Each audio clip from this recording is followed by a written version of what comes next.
Hello, everybody! Welcome to a new show, right after I made another new show, which is kind of weird that I'm pumping out this right after Defeat Us, but another podcast! All your podcasts here on FullRestore. This is Secret Potion, where we talk about spoil stuff. And today I'm with Bushy, yet again, right after the last podcast, to talk about all the way up to the end of Ruby and Sapphire, of Pokemon Adventures. Would you like to give the disclaimer? Yeah, it's the greatest series of all time. If you haven't read it, you should read it.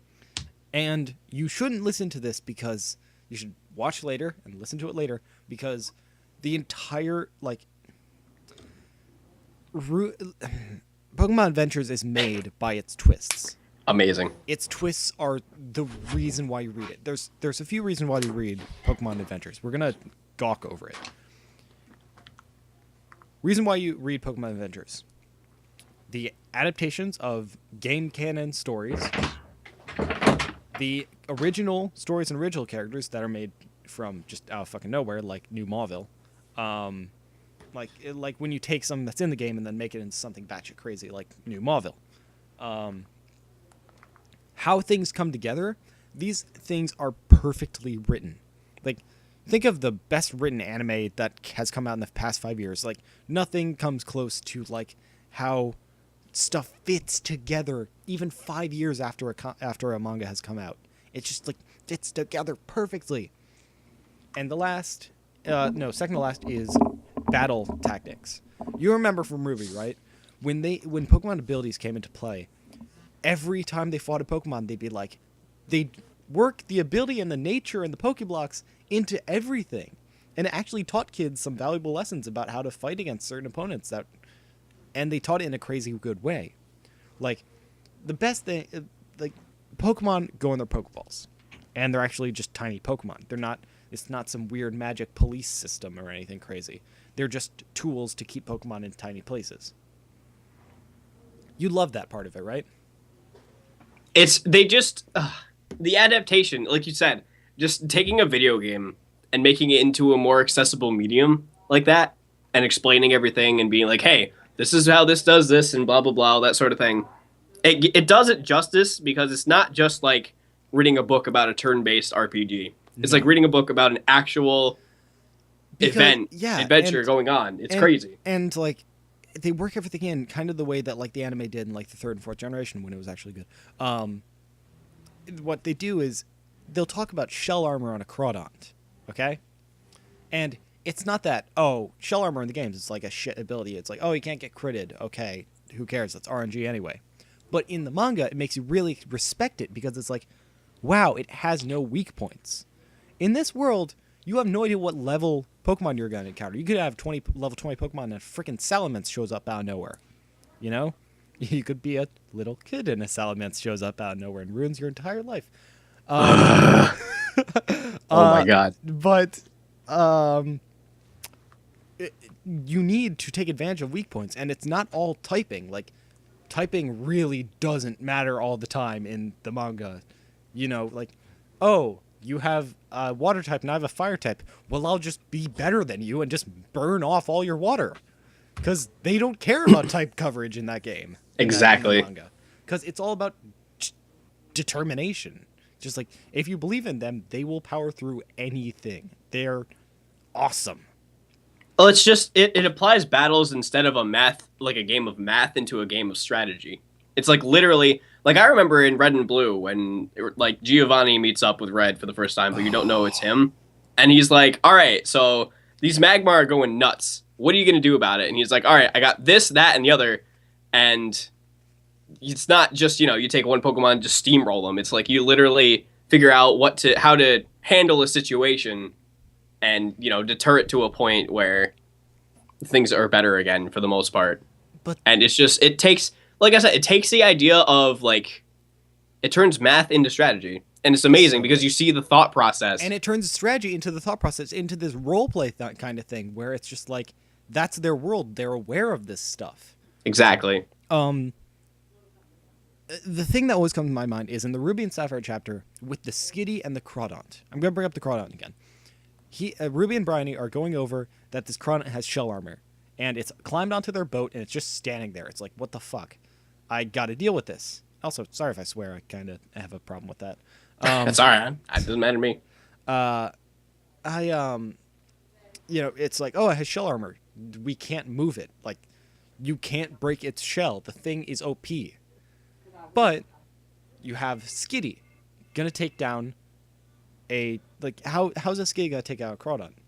And the Skitty takedown on it, and the Crawdon just staying there, and then you would suspect the Skitty that's gone on the ground. But there's a scene with a Skitty, and what happens is, like, the Skitty's on the ground, and Mr. Briny makes up this, like, essay-long analysis of what just happened. The Skitty used takedown, but rolled so that most of its surface area could reach the Crawdon, so that it had a higher % chance of Cute Charm activating, which would cause it to be infatuated, which could cause it to not notice when the Skitty attacks again, cracks the shell in the armor, creating weak spot. Just like, oh my god, this is insane. It's amazing. Oh, do you remember that? It's amazing. It's all so good. It's all so good. Oh, so, God. You want to just, like, get it off your chest and just go through every spoiler at once?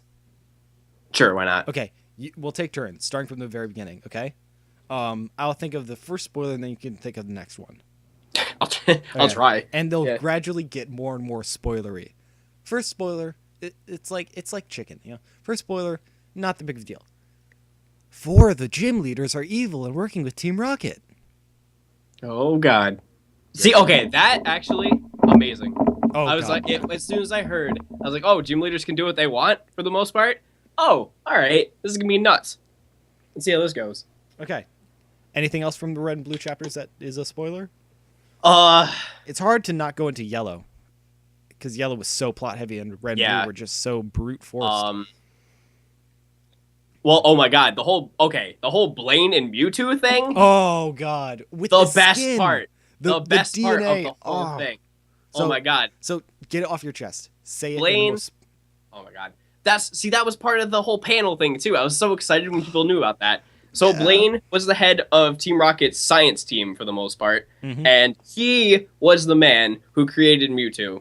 And he shares a bond with Mewtwo because he used some of his own human cells to create the Pokemon. And oh my God, it's so good. So awesome. Oh God, it's so good. Like, oh my God. It's just Blaine yelling at the guy. But Blaine was so cool in this. Such an awesome character. He, like, the amount of badass that comes out of the old guy Blaine is likewise, probably more so because he doesn't do anything action-wise enough. But when you first see Mr. Briny, and he's this 7-foot-tall, jacked sailor fisherman who knows ancient Pokemon lore, like, you just don't expect it. But that's why it's so good. They just tie everything together from the games and apply it to an actual story. And make it, like, totally own it. Yes. Amazing. Amazing. Hello. And then next up is Yellow. So I'll do another simple spoiler. Yellow has a ponytail. Yellow's a girl. I actually didn't know that until the end. I was like, oh, okay. I get so immersed in stuff that I forget what I read earlier. So I knew that there was a female yellow character, but I never put it together because I was so immersed that yellow and yellow were yellow. Well, I didn't realize it was the girl at the very beginning of Red. Like, he's like, oh, here's this Pokemon, whatever. Yeah. Like, oh, wow. Yeah, Laura, like, because she didn't read the full thing, she was like, yeah, I keep hearing that Yellow has a ponytail and that he's a girl. It's like, I was just, ooh, you. Yeah. So let's do the next spoiler. The Elite Four is bad. Yeah. Criminals. You saw the tweet I sent out, right? Of when you first see the Elite Four in Ruby and Sapphire, and it's just like, this is a badass scene, but every reader cringes because they're just like, how are we supposed to trust them after Yellow? And then Laura, exactly. Well, it's like no one is safe until you like find out too late. Oh God, the betrayal in everything. Yeah. So, yeah, the gym leaders are bad. The Elite Four are bad, but who's the worst of all of them? Probably Lance. The best character in all the games for up to that point, in terms of a companion, The guy who actually takes charge like no other gym leader does until Gen 5 and hyper beams a guy in his own house. Like, come on, man. Yeah. The guy was such a badass, and then to come to find out that he's N. Oh boy. Before N was a thing. Because, here's another spoiler. Lance wants to destroy all humans and just have a world where Pokemon live because he grew up in the Viridian Forest and he's same story as Yellow. And God. Why do you play Diddy Kong? Oh, no, that was me. I was hovering over Diddy Kong and I thought I had to fight you as Diddy Kong. I was just, No. God, I hate Diddy Kong. We're playing Smash at the same time, if you haven't noticed. So, yeah, Lance wants to destroy all human civilization and make it a world peaceful for Pokemon to live. Am I remembering that correctly from the Yellow chapter? I think so, yeah. And then Yellow was like, oh, but we're the same, like literally. And then Mewtwo comes up out of nowhere. and he's amazing. And is best friends with Yellow because Mewtwo is like the most chill bro ever. Exactly. Oh my God. Mewtwo is such a good bro. Such a good friend.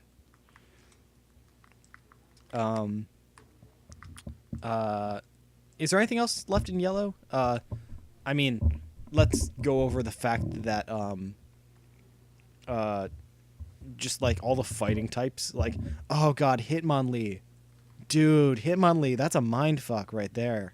Oh, absolutely. Oh my God. It's just okay, think of Hitmonlee. Now think of what Hitmonlee would look like in Pokemon Adventures.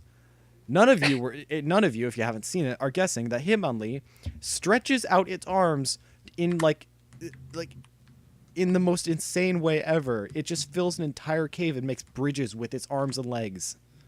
Like, what is even happening? Yeah, it's like a Slinky Pokemon. It's ridiculous. Oh God, it's so good. Up tilt.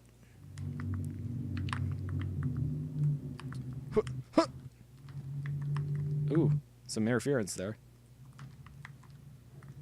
Oh, screw it. Okay, so next spoiler. You know what? I just gotta say. Do you want to do the honors of revealing who the Iceman is? Mysterious masked Iceman. Oh my God! I literally did not see it coming until it was too late. Because I was just oh thinking, my God. Who is an Ice type trainer? I couldn't think of anyone because I'd played Silver recently, but it's just like nobody thinks of the Ice gym leaders. It's Price is the masked man because like you oh my God.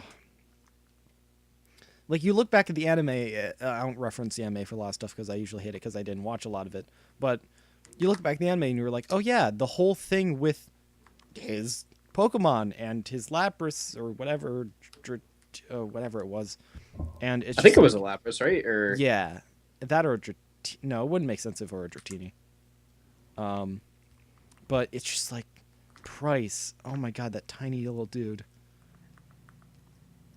And oh, the next spoiler is I told Laura that there's going to be something so crazy that somehow relates together these three characters. What could possibly relate Yellow, Leaf, or Green, and Yellow, Green, and Silver? What could possibly relate all those three characters that came from oh my different God chapters? Well, two of them were abducted, one when they were 2 years old, and the fact that Yellow has 2 wings in her hat the whole time that they needed for the fucking, like, that comes out at the very end. Like, the last spoiler there, that Yellow not only is a girl, like, to those characters in that game, in that chapter, but the fact that, first of all, that she's older.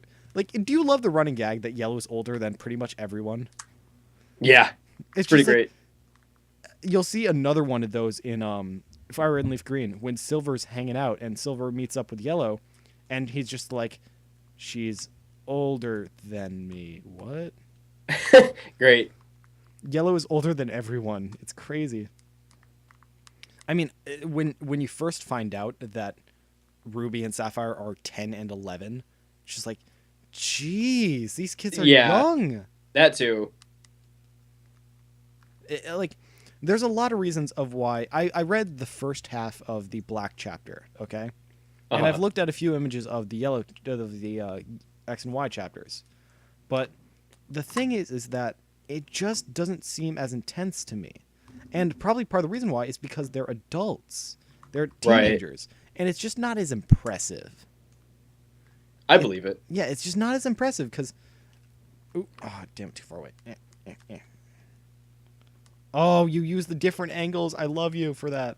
Nobody uses the sword dance like that, other than like me and a few other people I know.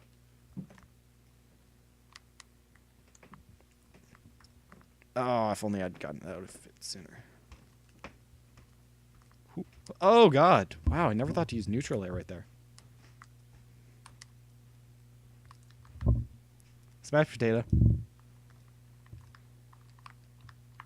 Hi, didn't see me through the tree. Oh, God, the spike. Villager lasts forever. Okay, I'm glad that was over. So, now, really, that's pretty much the entire story with Gold and Silver, is just that the entire story is leading up to here's what happened when the kids were abducted, Price did it, and Yellow has the things. It was Green's hat. Green gave the hat to Yellow for safekeeping, and Gold has Celebi the whole time. Everybody knows everything about each other. It's crazy. And then Ruby and Sapphire come out, and everyone's like, oh, this will have nothing to do with anything else. But then, out of nowhere, here's a spoiler, Ruby, for the entire journey, has a Celebi. Just because. Ruby has a Celebi. Yep. It's like everybody does. Everybody has a Celebi. You're not cool if you don't have a Celebi. Exactly. And also, romantic relationship, like... First of all, I always dub Ruby and Sapphire as the romantic region, not only because of contests, but because it has the most confirmed romantic ship of any of the Pokemon Adventures characters. Yeah. You see Red and Yellow, okay? You see Green and Silver, but it's totally not, because it's more like they're siblings and yada yada, and all this stuff, and like, nobody really likes the other in a communal way. Nobody has that giant epic scene at the sunset where it's Ruby, I like you kind of deal. Yeah. Which was just like... them expressing that they like each other was almost as big of a reveal as the Salamence thing. Pretty much. Just, I mean, I kind of saw it coming the whole time. We saw it coming the same way we saw everything else coming. Yeah, exactly. We didn't expect them to straight out say it on Mirage Island. No, that I didn't expect. And we definitely didn't expect it to be the level of where Ruby conspires with the Team Magma Elite to lock Sapphire in the flying car so that they could go do it together so that she would be protected. Like, that's a level of love you didn't expect from an 11-year-old. Right? Also, how old do you think Marge is? Because they like... That's serious romantic relationship there. Yeah. Like, the only reason they're not dating now in the alternate timeline, by the way, Celebi alters the timeline because everyone's dead and they save everyone's lives and everyone's alive at the end of it because Steven dies, Wallace dies, Norman dies. Ridiculous. Everyone dies. Marge dies. Watson dies. Everyone just straight up dies at the end of that adventure. Jesus. Thank you, Celebi. Yeah. But it's just like... If Marge hadn't gone back to, if Marge hadn't died, like, that would have been some serious issues with Sapphire. Like, Marge kind of needed to die in that scene or else it'd be some weird relationship triangle. Yeah, definitely. But I feel like, that scene where she's watering the flowers at the end of Ruby and Sapphire is just, like, it's got to be one of my favorite things ever because she's so happy. This, like... What do you think is the most heart-wrenching tool that Adventures uses to get at your emotions? Because I think it's whenever they have those stubby little flashback scenes with the tiny kids. Like, they draw all the kids the same way. Marge as a kid, Ruby and Sapphire as a kid. They're all these stubby little square blocky kids. And it's just exactly. Like... You think that they're going through a lot at 10 and 11. Ruby fights a Salamence at age 5 or 6. Yeah. And when we were all kids, we all thought that Salamence was pretty fucking crazy. Like, your Dragonite was my Salamence, I would suppose. I don't know the exact age gap here, but I mean, pretty much, yeah. Imagine Except growing Dragonite up. is goofy as hell. Yeah. Okay, then how about Gyarados then? Yeah. Red Gyarados, okay? Red Gyarados, Salamence. Even though nowadays we know that Salamence is shit unless it's a Mega. Poor Salamence. Poor Flygon, to be honest. Yeah. Imagine being 6 and fighting a Salamence with a Ralts, a Poochyena, and a Skitty.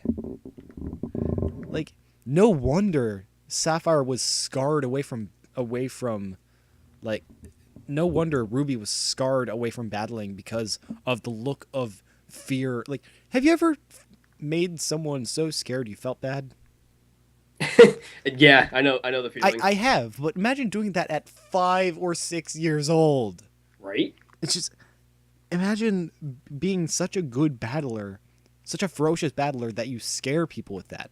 I mean, remember when Winona and Sapphire start training again after Sapphire takes off all her clothes and goes back to the skirt?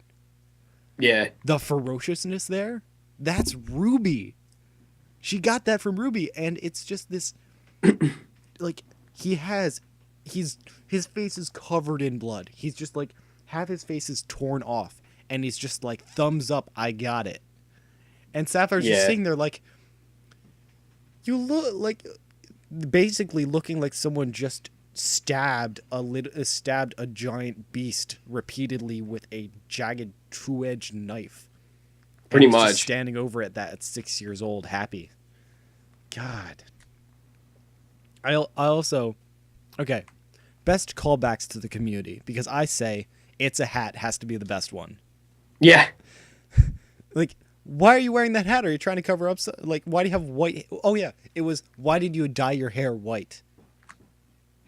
She asked him, why do you dye his hair white? Because he's such a like city loving little like pansy, and he's like, it's a hat. He literally says it's a hat, and you know what?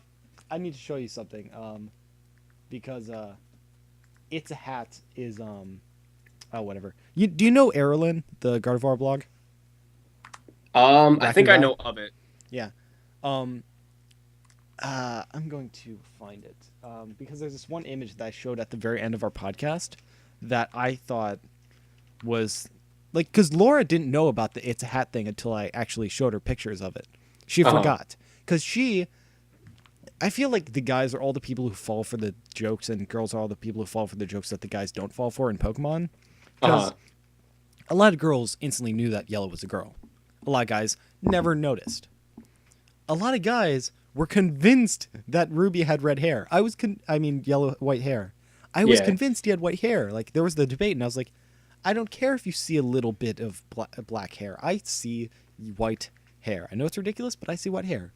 Yeah. And then it comes out that it's a hat, and we were all, our entire community was just like, sniffle. While Laura's telling me in the entire podcast, how could you think it was hair? It was clearly a hat. She just didn't get it. Like, she didn't get any sympathy because she never thought it was a hat. Right. Take this view image. Doop. Copy. Use paint. Any other spoilers that you think are interesting? From... oh, right. We're still in Ruby and Sapphire. So, Dad's Norman didn't get punished. He got punished because he took the blame of Ruby. Because that Salamence flew into the experiment lab and released Rayquaza. Yeah. It was Ruby's fault the whole time. And then Norman dies. Well, then also, too, when you find out that Norman just never knew, or, like, he was going to talk to Ruby, be like, it's all right, you know, you can go do your contest, it's fine. Oh, no, that scene. That made, I was so angry, but, like, in a good way. I was like, If he no, it's waited just a few miscommunication. more hours, he would have. And I love how Norman, like, he's like totally invests himself in the world where Ruby runs away. Like he totally ignores the fact that everything was going to be okay. And he's just like, Yeah. no, he betrayed us. He ran away from home. So this is the story now. Oh, God. So, I want you to close your eyes. I'm going to do the same thing Laura did. Okay. So close your eyes and open up your Skype window. Like the Skype chat with me, the private one, not the group one that we're in right now. And I'm going to drop something in there. Now, where is it? Oh, here we go. It's a hat. Okay. So I have your window up. I'm going to drag this in there. Now, I want you to think of what a Gardevoir looks like. Okay. Then, after this image finishes, open your eyes and look at that picture. Oh my god. It makes everyone laugh. I love it so much. That's amazing. I want that hat. I want that hat. That's incredible. Oh my god. And she looks so adorable bald. Like, I never thought I can't believe I'm making bald jokes with the guy who wore a bald cap. Right? I know that life. Hey, she rocks it better than you do. I think you're right. I think you're absolutely right. Oh god. She's adorable without it. But, I mean, I want that hat. Can you imagine cosplayers walking around with that hat? That'd be the best thing. That would be the best. Oh god. Hey, I'm the host now. Let's Falco it up. I play half the roster essentially. Oh. So that's one of my favorite images of this year is that it's a hat. That's amazing. Mm-hmm. God, I love Gardevoir. They're so awesome. How we do in 30 minutes? So, since I can't get into Fire Red and Leaf Green, what are other, like, what's something you've always wanted to discuss with people? Like, what's a theory that never, like a storyline that never made sense to you, like a plot hole you found or something? Like, is there anything you've always wanted to talk with someone who's read the manga? I mean, not really. To be honest with you, it does a really good job of explaining itself. I know. Doesn't really leave anything open. But, like... God damn, you're ruthless with Charizard. Well, there are just, like, some things in the series that I thought were really neat. Like how they incorporated areas that weren't really, like, story-related, but they kind of were anyway. Mirage Island! Exactly. Oh. Like, I didn't expect that. Like, really? God, yeah. And freaking even in the beginning too, with like the Safari Zone, I was like, oh, that's gonna be cool, I guess. And then it's actually kind of plot related. That was the first time you noticed that this story was going to be legit with how terrifying those Pokemon were. Exactly.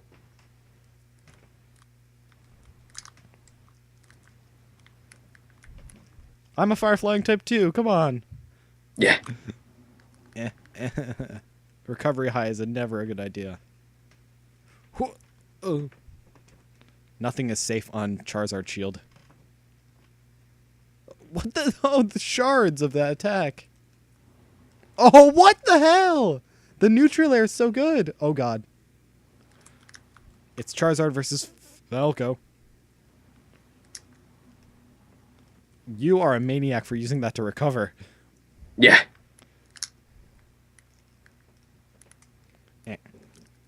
Oh, God. This is an epic battle. Almost as epic as... Oh, no! Where are Charizard's taunts? I never see anyone use them. His taunts? Yeah.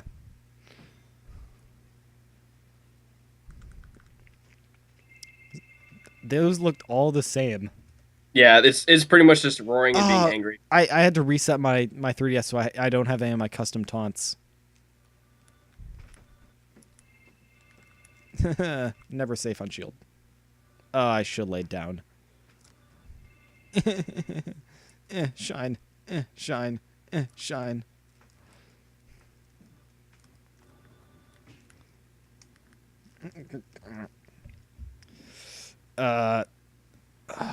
Best reveal. Yeah, what was your favorite reveal? Oh my God, stop. Honestly, I think it's Ruby's scar. Oh, really? Yeah, but because like he always was conscious about it. He was like, "Don't touch my hat," He's like, don't take that. I was like, why? Who cares? And then they explained the whole story with the Salamence and stuff. I was like, But oh, that's why. Oh, that's didn't crazy. we hear first about like the kid, and before we saw his scar? Like, do you think there were little kids that read that manga and didn't realize that she was talking about Ruby in the flashback? Probably. Because that is the best feeling ever. Imagine not being smart enough to realize that that was Ruby in the flashback. That would be life-shattering. Pretty much. Oh my god. Nope. Haha, my fire attack doesn't hurt me. Get wrecked. Skull bash. I don't even know if there's a name for that attack. You're just swinging your head like it's a hammer. It's probably like headbutt or something. Well, that's a whole different show, is trying to analyze Smash Bros. Pokemon. Right? Yeah. So, what's the order you played the games in terms of very first Pokemon game to yada yada? The games, what was it? Red, Silver, Ruby, Pearl, Platinum, then Black. Yeah, Black and Black 2. Right. Then X. Well, Heart Gold, Soul Silver's in there too. But God, X. such good games. Yeah. And Can we talk about how perfect those games are? It's the best remake in my opinion. Heart Gold, Soul Silver.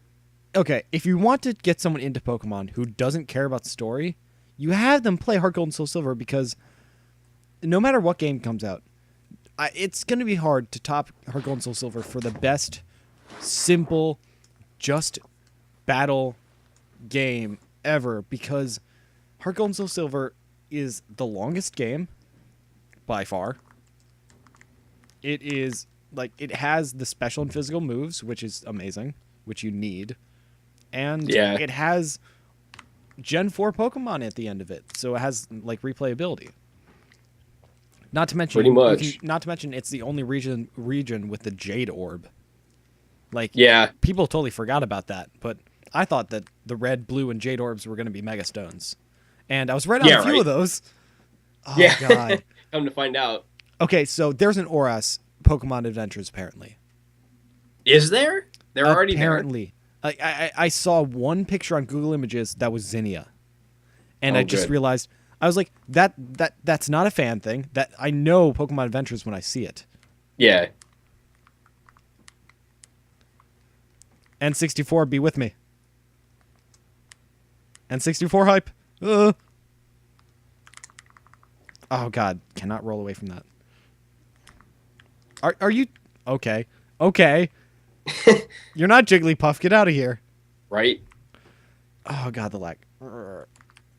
Yes! Landed it. Oh, damn, too early. Oh, stop, please. Please, please, please, please, please.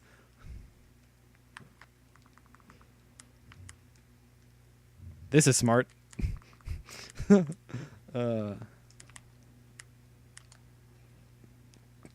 type Pikachu for the win. Oh, bad place to roll.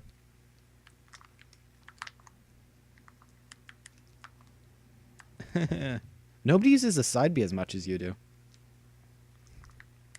Oh yeah.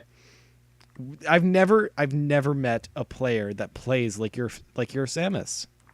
Oh really? Yeah, dude. This is a new experience. Oh god. Oh my god, too crouching. Short. Oh, I'm dead. I see you have a bit of a Link kind of recovery there with your problems. Oh. Yeah. Oh. All right, Bushy. Yes, I'm short enough. Oh my god. Oh, rolled into that.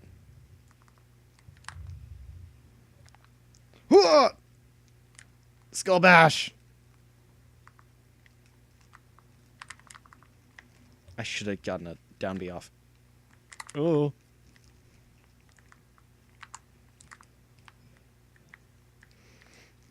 I should just cut this out, but it's. By the way, this jab is so good. I love how it looks. Good. So funny. Dude, Pikachu is like crouch crawling in every trailer. Have you noticed that? Yeah, pretty much. Like.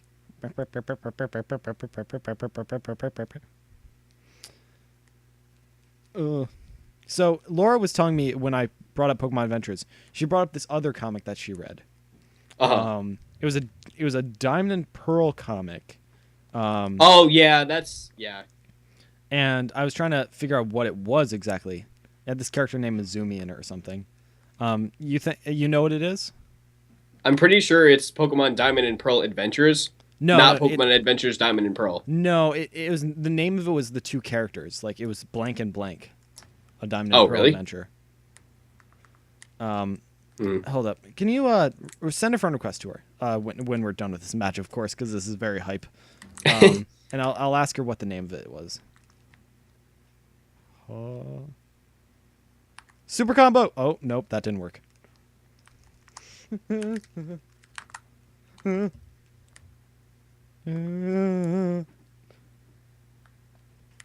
Oh my god. Oh yes.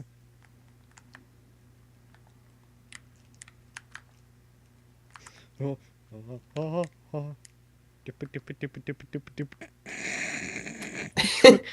Oh god. I'm so glad I can act out of down B. Oh god. Oh, talk about Mewtwo right there. Right? I love how we were talking about Pokemon and it ended up with us being in an epic battle. Yeah. Because it's just like... Okay, so I gotta say this because it's good reference, even though you haven't read Fire and Leaf Green. But there's a Pokemon Fire and Leaf Green that has a situation where it has to communicate to someone. And the only way it knows how to communicate is through the art of battle. Okay. And, oh wow, that sent me flying! And, yeah, we're kind of... Oh. I ain't falling for that shit.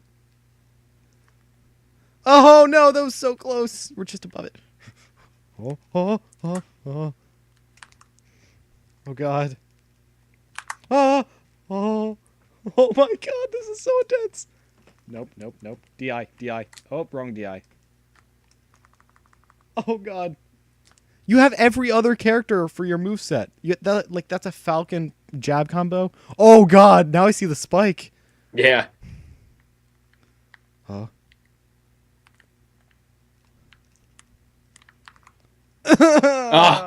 Oh my god. 138. I got you to 138. God, that was so good. I concede to you. You have beaten me in both matches, but where's my badge this time? Yeah, right? I'll take the thing on Zero Suit's wrist. Or whatever that is. I don't got any Smash badges. Oh yeah, I never told you. Let me just get my thing. Yeah. So on day 2, I actually got some badges from the gym leader guys. Oh, okay. Yeah. So on top of my Hoenn badges that my friend sent me, and your badge, and the Smash Bros pin, I got the normal doubles battle badge, which was so hard. Laura and I tried, but I ended up having to team up with this guy that had a Mega Gallade to do it. And the Fairy-type gym, which was their version of a pushover, which still had like a hyper voice Sylveon and some crazy stuff on the team. There was this girl who was like this epic cosplayer with like this epic cosplay, like over the top character. But yeah, with my decently perfected team on day 2, like totally revolutionized from what I fought you with. I only managed to get 2 badges in like 5 hours. Oh my god. It was so hard. Dude, it was such a hard day. Oh man. Flashbacks. So yeah, Adventures. It's amazing. Read it.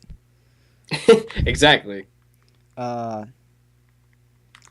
like. There's got to be something we're forgetting that was amazing. We talked about Mirage Island. Well, I mean, also that Juan was even a character at all. Oh my God, Juan comes out. No, dude. Oh, that's what it. Okay. the Reggies. Can we just talk about how legendary they are? They held off Kyogre and Groudon's energy for 21 days. Yeah. Like, I still can't wrap my head around the fact that they waited for 21 days? Like, what was everyone else doing? Just hanging out. Like, no wonder end of the Steven world. collapses all over dead and everyone else dies. He's standing there next to Registeel for 21 days. Yeah, it's insane. Like, only an anime, only a manga could make a fight last 21 days. That's some Dragon Ball Z shit right there. Yeah, pretty much. Another Dragon Ball Z shit, Hyperbolic Time Chamber, much. Yeah, that was kind of ripped straight from it. But I mean, For at the most part. least it had a Celebi thing with it, where it's like, oh yes, Celebi totally was there because it caused the thing to be iffy. That's why they had to use Pichu and Plusle and Minun to get out of there. Yeah. By the way, how much did your heart stop when Ruby threw Sapphire into the car, locked it, and flew off with Marge? He pronounces his love to her, that he likes her too, and he says, that's why I have to do this. And he kicks her off the ride that they're on, the Metagross or whatever. Yeah. And she drops into the ship, and you're like, oh, they're going to go do something together or, like, save the world. Nope. Closes it, locks it, sends it back to Mirage Island. And then hops on with Marge, who comes out of nowhere. And it's just like, the confusion on Sapphire's face is so dumb. I honestly thought Ruby was going to die, like, for real. Oh, God, man. I was like, oh, God, is he really going to sacrifice himself right now? It's like, he's going to take both of them? It's just like all the training. Like, that's the one time where it makes you a little mad at Pokemon Adventures, because it's just like, Sapphire went through all that training. Yeah. And then Marge can just do it out of nowhere? Marge is like, you know how there's always in anime or manga or whatever, there's always that one character that is just the best person, but just doesn't get their chance to shine until the very end or something. Pretty much, yeah. Basically, Marge is Neville. You know the whole thing with Neville Yeah. and Harry, how Neville was supposed to be Harry? Yeah. Neville had the wrong wand. Like, I'm not a crazy Harry Potter person, but I just know my shit because I'm on Tumblr. Neville had the wrong wand. The whole book. Like, all the books. Neville had the wrong wand. That's why he was shit at magic. If he had a good wand, he would have been Harry. His parents died in the exact same way. His blah, had Muggle. Like,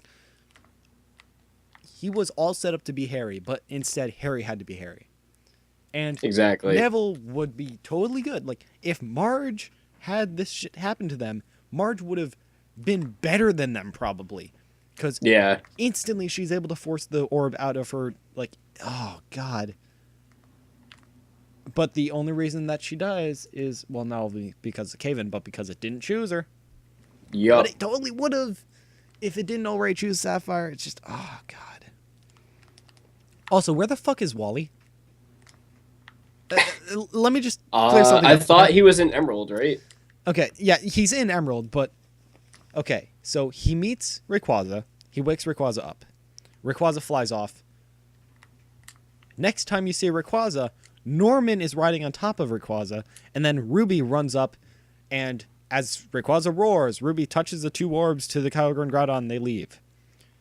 Did he just leave Ruby on Spear Pillar I hope so. to climb down even after his bike got sucked into a black hole? Like, is he supposed to drop down 50 stories? He doesn't have a flying type. He probably just rode Celebi's time travel. The ultimate something. retcon.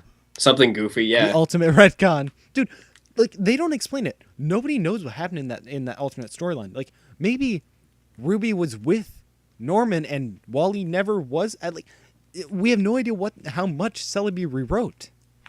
Oh, the other thing too is since supposedly the canon of the actual games is that Ruby and Sapphire and Red and Blue were going on at the same time. Yes. So Even though there's a 6-month difference in the games.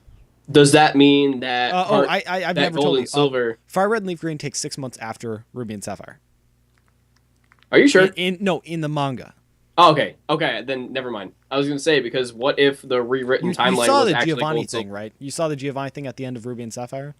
Yeah. Yeah, it was just like those that stupid side plot in Fire and Leaf Green with the Ruby and the Sapphire. Yeah. That was the stupidest way to make it so that you couldn't be trade with friends until you got to the post game. But Pretty much. what they do with the Ruby and Sapphire shards, you would have never thought of. The red and blue orbs shatter, and what's left are the Ruby and the Sapphire, which Giovanni picks up and is like, I'm going to use these. Oh boy, time to come back. Take a guess at what Giovanni's plan is. I want to hear all your guesses. I want to say to go back in time because I feel like it ties into Heart Gold, Soul Silver, and Manga too. Can I tell you the main thing about Heart Gold and Soul Silver? Sure. I'm going to say 2 words. That's going to disprove your theory. Okay. Shinto ruins. Oh no. All right. Yes. Well, that makes more yes, sense. dude. Oh my god. That's Oh scary. shit, you have Mewtwo. I do.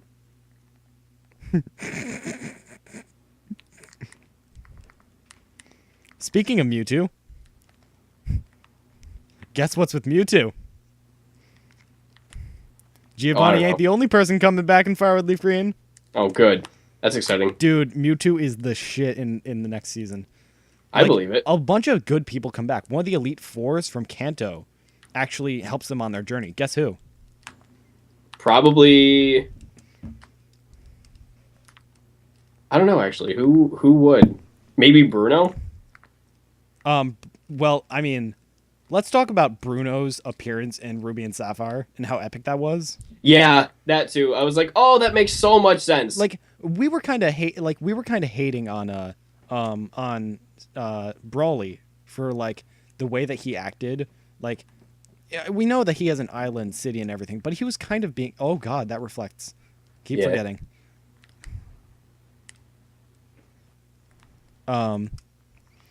Hold up. I just need to there. Oh god, that killed. Yeah, Mewtwo's super late. Yeah, man. Lightest character and tallest character at the same time. Oh god, I didn't even realize that I did a tether grab there. What? I reversed that? So that doesn't even make sense. Jesus, I'm doing all sorts of crazy shit in this episode. Or, not this episode. Oh god, wait, I'm on red battery? What? I'm on red flashing. Oh god. Oh, I never, okay, I'm gonna, just go on here and slap this on the end of the red card or something, but